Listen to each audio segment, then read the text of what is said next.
I find that the Hizmet movement is very compatible with a number of different religions on a worldwide basis. They're very rational, they're very dedicated, they're very faithful, they're very caring. I think I enjoy being around them. And eventually they collect enough money, generate enough money to build a school that they kind of...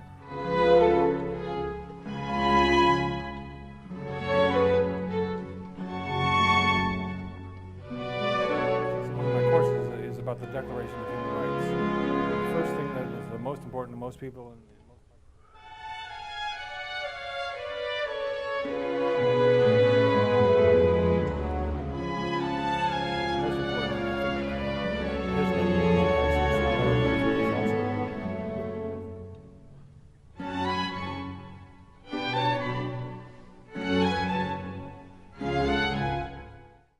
My name is David Ives. I'm the executive director of the Albert Schweitzer Institute at Quinnipiac University. Albert Schweitzer was a Nobel Peace Prize laureate in 1952, and so it's my privilege to promote his ideas and philosophies on a worldwide basis. I've heard of the Hizmet movement for a long time. I read about the founder years ago, and then I noticed that he was being unfairly blamed and the people that believe like he does in terms of some of the problems that were happening in Turkey.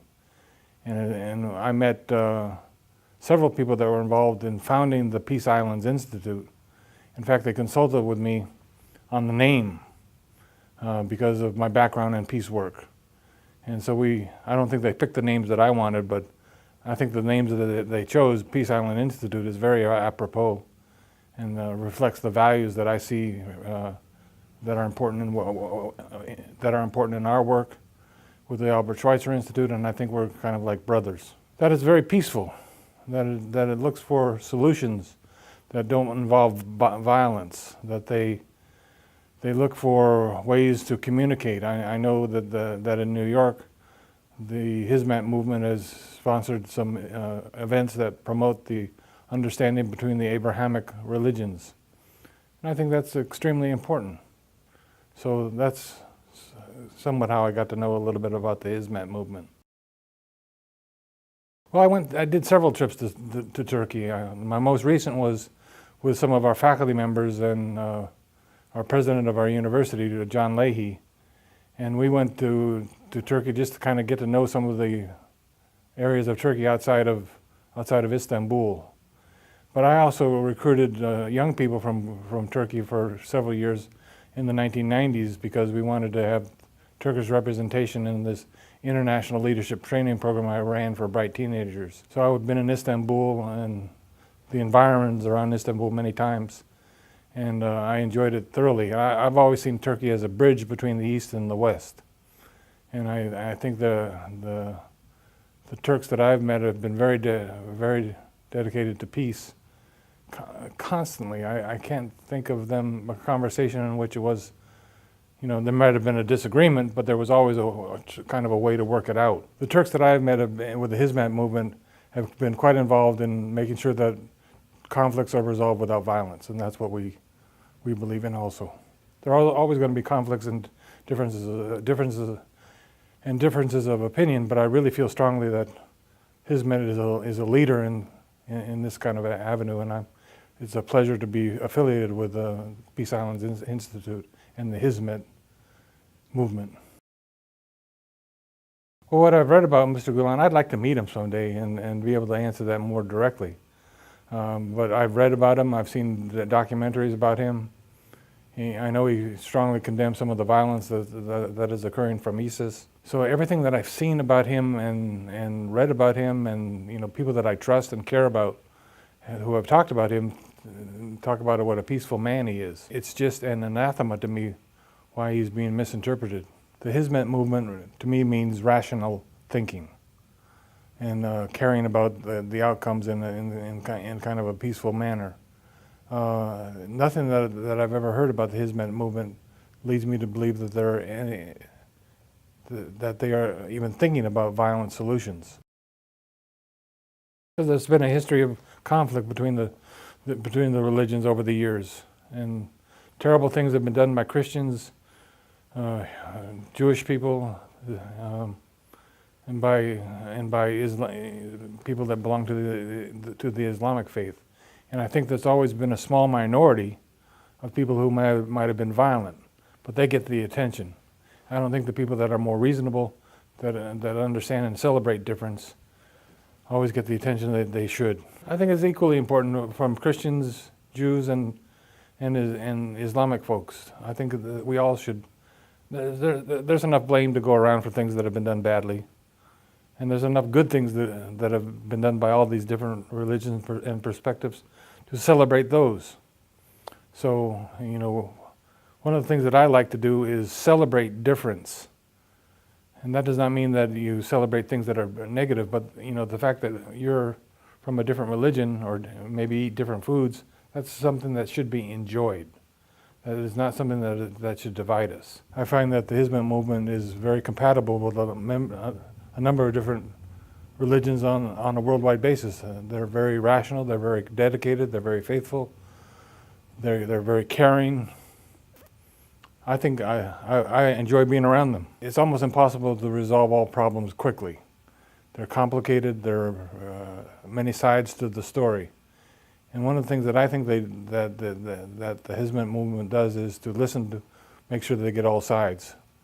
And I find that a very healthy thing to do. There are a number of different religions and people that I've been affiliated with. In fact, my father was a Presbyterian minister in the Christian faith. And so I've been exposed to a number of different traditions.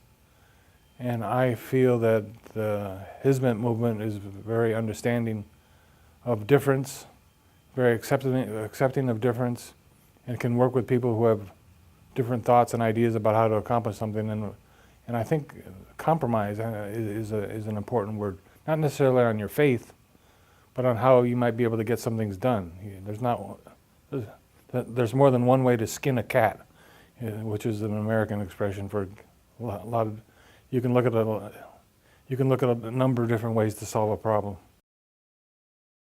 And one of the things that I think is most important, and I think the Hizmet movement has some similarities to this also, with Nelson Mandela.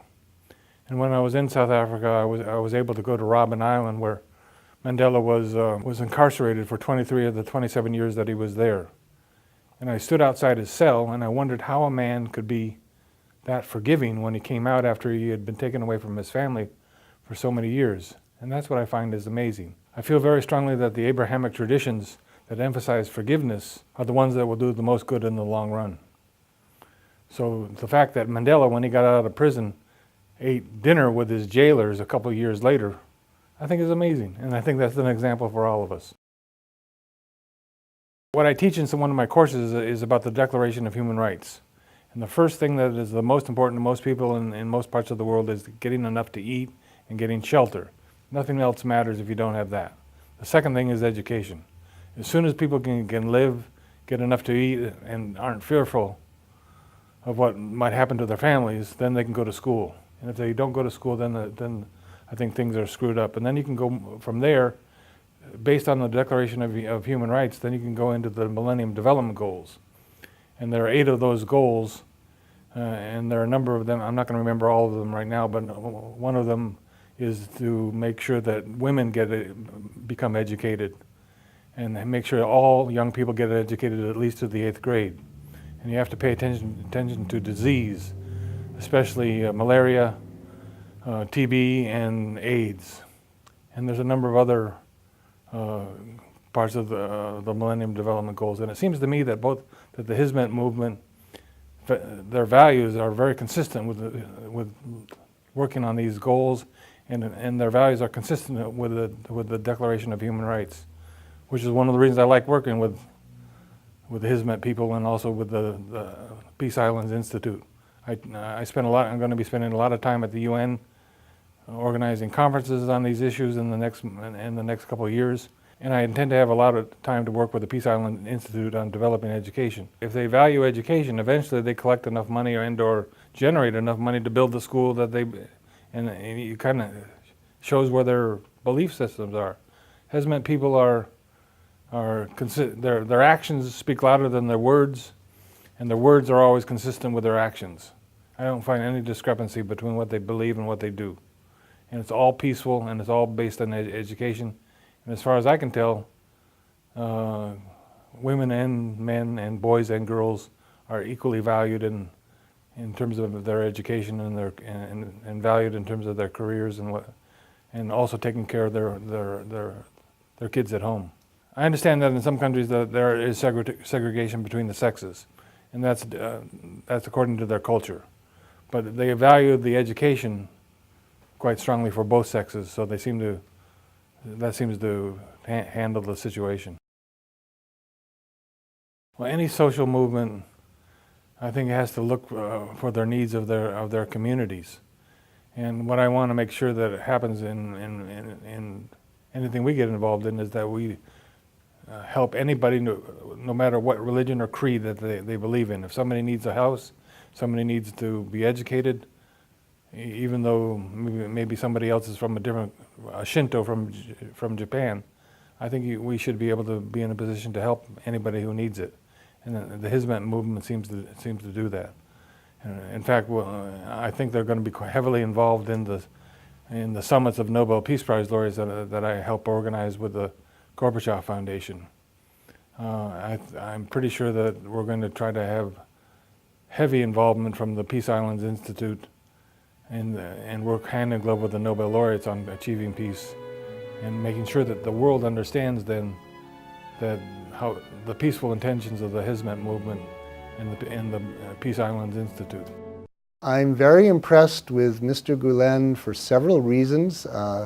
His emphasis on education, his emphasis on science and the role of science and what Islam has to say about science and how we can apply that to our modern civilization in the 21st century, and also his very, very great emphasis on dialogue. I found that people involved with the Hizmet movement are just extremely positive, respectful, and committed to a certain kind of integrity and action.